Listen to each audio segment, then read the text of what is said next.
से पता चल रहा था कि वो लड़की को अपने साथ जबरदस्ती उस कार में ले जाना चाहते हैं। कुछ मिनटों तक युद्धवीर अपनी तेज निगाहें से देखने और समझने की कोशिश कर रहा था कि आखिर वो लड़के किस हद तक जा सकते हैं। युद्धवीर को बाहर आए हुए 5 मिनट हो चुके थे और इन 5 मिनट में अब तो लड़कों ने हद ही पार कर दी थी।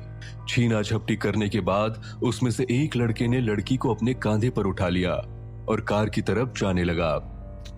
लड़की चीखती और चिल्लाती हुई हाथ पैर पटकती रही।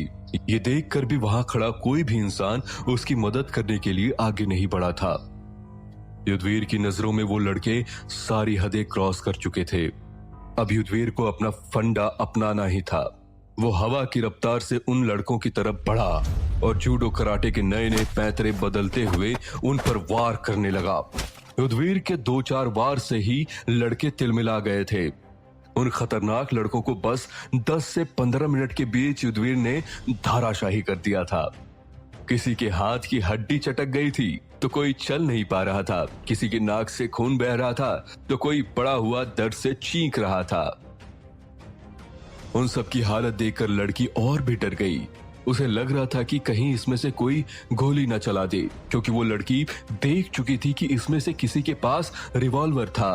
युद्धवीर ने जब उन सब को जमीन पर चित कर दिया और हाथ झाड़ते हुए लड़की की तरफ आया तो उस लड़की ने डरते हुए कहा, आप प्लीज यहाँ से चले जाइए, ये बहुत खतरनाक है। उनके पास हथियार है।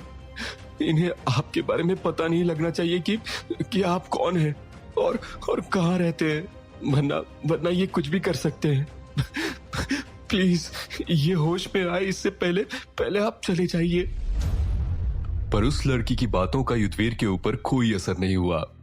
युद्धवीर ने अपनी कॉलर ठीक की और इत्मीनान से कहा, मेरी चिंता करने के लिए धन्यवाद, पर इस वक्त शायद आपको इसकी ज्यादा जरूरत है।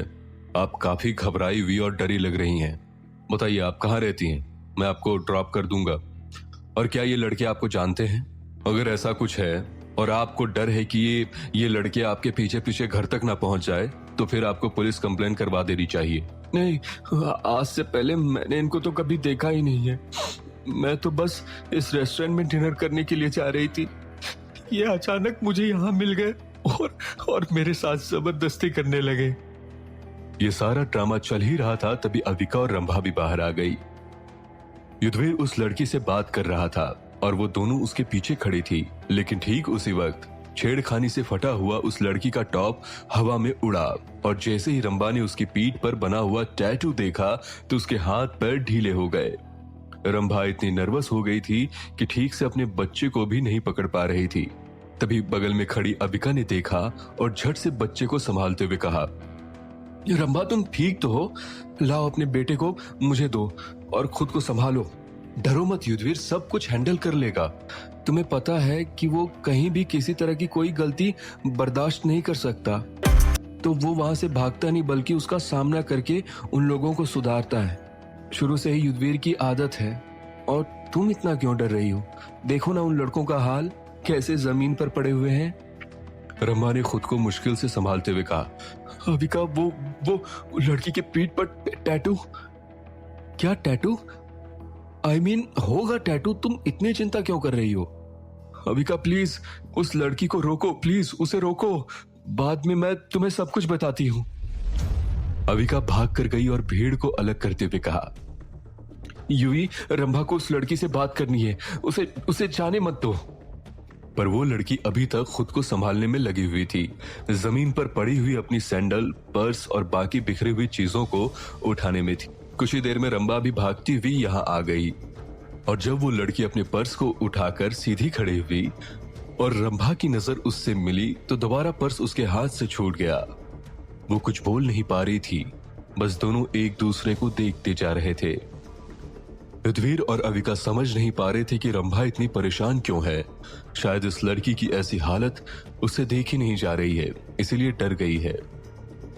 युद्धवीर आगे बढ़ा और उसने रंभा को समझाया, रंभा डोंट वरी, अभी सब कुछ ठीक है। मैं इसको उसके घर ड्रॉप कर देता हूँ। इनफैक्ट हमारा डिनर हो गया है, हम सब चलते हैं। मैं तुम्हें भी घर छोड़ दूंगा और इसको भी। फिर बाद में मैं अविका अपने घर चले जाएंगे। बिना कुछ कहे ही रंभा और वो लड़की अविका युद्धवीर के साथ कार में बैठ गई। अविका युद्धवीर के साथ आगे सीट पर बैठी थी और वो लड़की रंभा के साथ पीछे सीट पर।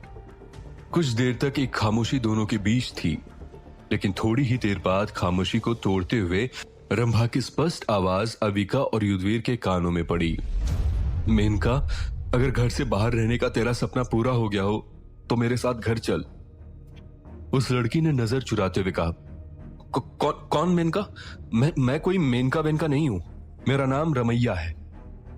रंभा ने गोद में लिए हुए बच्चे को सीट पर बिठाया और उसके दोनों कंधे पकड़ते झकझोरते हुए कहा, क्या इतने सालों घर से बाहर रहने के बाद, इतना परेशान होने के बाद और अपनी जिंदगी बर्बाद करने के बाद भी तुझे अकल नहीं आई? कितना और परेशान करेगी मुझे? अब मैं तेरी एक नहीं सुनूंगी। तू आज, अभी और इसी वक्त मेरे साथ घर चलेगी। रंभा की बात सुनकर वो लड़की खामोश हो गई, लेकिन उसकी आंखों से आंसू टपक रहे थे। रंभा एक बार फिर उस लड़की के ऊपर बिखर पड़ी। मेनका, अब तुझे किस बात का इंतजार है? तू जो करना चाहती थी तूने सब कुछ कर लिया। क्या अपनी पूरी जिंदगी बर्बाद करने की? क्या अपनी पूरी जिंदगी बर्बाद करके ही मानेगी? आखिर तू चाहती क्या है? उस लड़की ने रंभा को इग्नोर करते हुए कहा, क्या बोले जा रही हो आप? गाड़ी रुकवाओ, मुझे आपसे कोई बात नहीं करनी। मैंने कहा गाड़ी रुकवाओ। पर मैं तुझसे बात करना चाहती हूं और तुझे सुननी ही होगी। उस लड़की ने गुस्से में कहा, मैंने कहा ना मैं आपको नहीं जानती हूं, मुझे आपसे कोई बात नहीं करनी। तो आप क्यों जबरदस्ती कर रहे हैं? और ये क्या मेनका लगा रखा है? मेरा नाम रमैया है। अच्छा, तेरा नाम रमैया है? मेनका, तू क्या समझती है कि अपना हुलिया बदल के, थोड़ी बहुत फेस की सर्जरी करवाकर और अपना नाम बदलकर तू बदल जाएगी?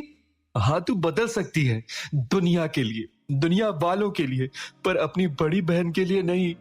और अगर तुझे खुद को बदलना ही था तो ये टैटू भी हटा लेती, जिस पर डिजाइन के साथ तेरा और मेरा नाम लिखा है, और जो मुझे दूर से भी दिख गया। अगर तुझे खुद को पूरी तरह से बदलना था तो टैटू क्यों नहीं मिटवाया? रंभा ये कहते हुए जोर जोर से चीखने लगी। जब रंभा ने चीखते हुए ये बात कही, तब रमैया ने भी चीखते हुए कहा, तुमने क्या कहा? मैं अपनी जिंदगी बर्बाद कर रही हूं। ये तो सब देख रहे हैं कि जिंदगी बर्बाद किसने की है। मैंने नहीं, बल्कि आप अपनी जिंदगी बर्बाद कर चुकी हैं। उस घर में जिस घर से परेशान होकर मैं भाग आई थी।